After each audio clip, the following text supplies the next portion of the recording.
Assalamu alaikum, it's Tim here from Urban Dunya again. Thanks for tuning in. If you like this video, don't forget to give it a like or hit the subscribe button for much more to come in the next few weeks.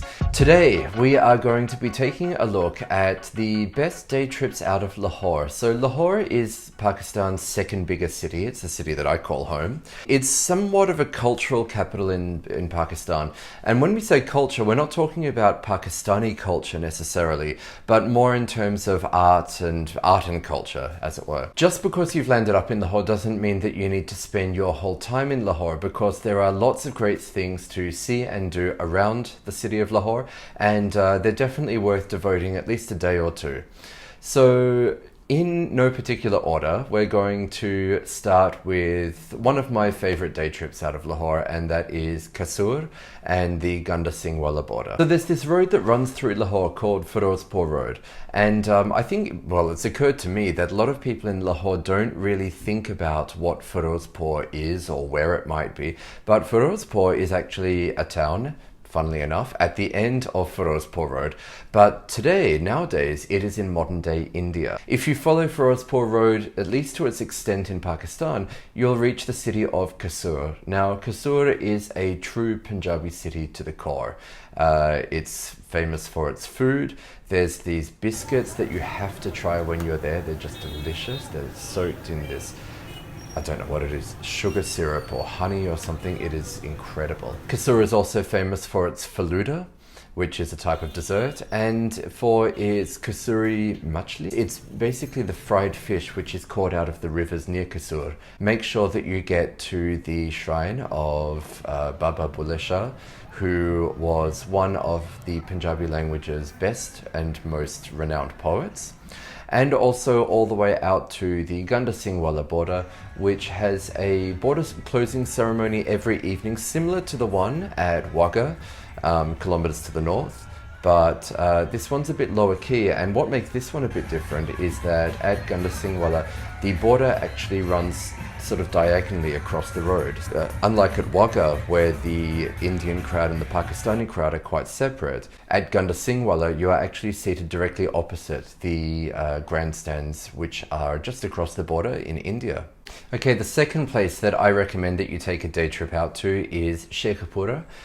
There's not a lot to see in Sheikhupura, but something which is really interesting and I think quite beautiful when the gardens are manicured is Hiran Minar. And this is an old tank and gardens and a stone structure and pavilion. It was actually built in the Mughal period by Emperor Jahangir, and it was built to commemorate his pet deer who passed away. You know, the things that we spend our money on.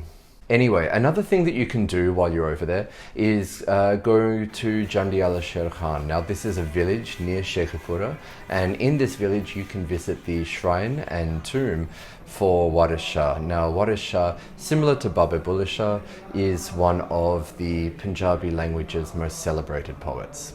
Next on my list is Sialkot. Sialkot is about 3.5 hours drive from Lahore, and it isn't a very touristed city. However, I think that it deserves a bit of tourism because it is the birthplace of Muhammad Allama Iqbal, who is the national poet of Pakistan.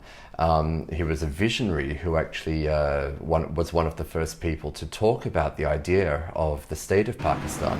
And his house, Iqbal Manzil, in the old city of Sialkot, is open. It's been converted to a museum, and you can walk through and take a look, and it's really worth the trip. Sialkot also has Shawala Teja Singh, which is an old Hindu temple, which is currently in the process of being restored, I believe. The other thing is that you need to go to Hassan Din's Halva Puri for breakfast when you're there.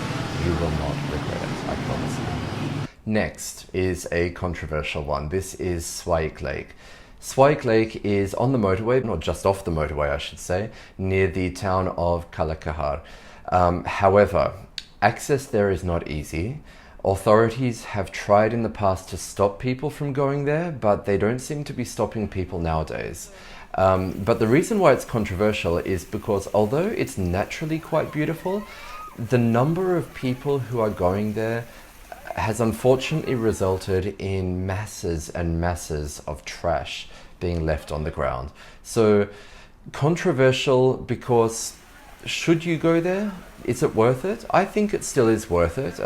If nothing else, at least you get out of Lahore and you get to see a bit of the countryside. But then the other thing is, should we be encouraging tourism to a place which is suffering from irresponsible tourism? Fifth on the list is Faisalabad and Chiniot. Now, you might need more than one day to take all of this in, but the area around Faisalabad and Chiniot is really interesting.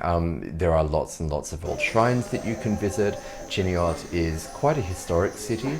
You can go to Umar Hayat Mahal, which is this fabulous old mansion in the old city of Chiniot, and you can also see the woodworkers of Chiniot and the way that they carve out their furniture. Back in Faisalabad, you could go textile shopping, I guess, if you wanted to, but you can also check out Ganda, which is right smack bang in the middle of the city, and not that you'll be able to tell this from when you're there, but if you look at it on Google Maps, this city was actually thought out by the British and designed so that the map would resemble the Union Jack. Now, Gandagar is right at the center of that, so a little bit of colonial history for you. And finally, my last one. It's a bit of a cliche, but I do think that it is worth a visit, especially if you're able to do it when you're actually crossing over the border to India, and that is, of course, the Wagah border. There are lots of security procedures to go through before you get to the Wagah border, but just take a look at the way that those soldiers out at the border move and face off against each other, and that will stay etched in your memory forever. So thank you very much for tuning in. Don't forget to give the video a like and subscribe, and I will be back again next week. The world's most comprehensive travel guidebook to Pakistan, Pakistan Traveller, is available now through Amazon. Go to urbandunia.com/Pakistan Traveller for details.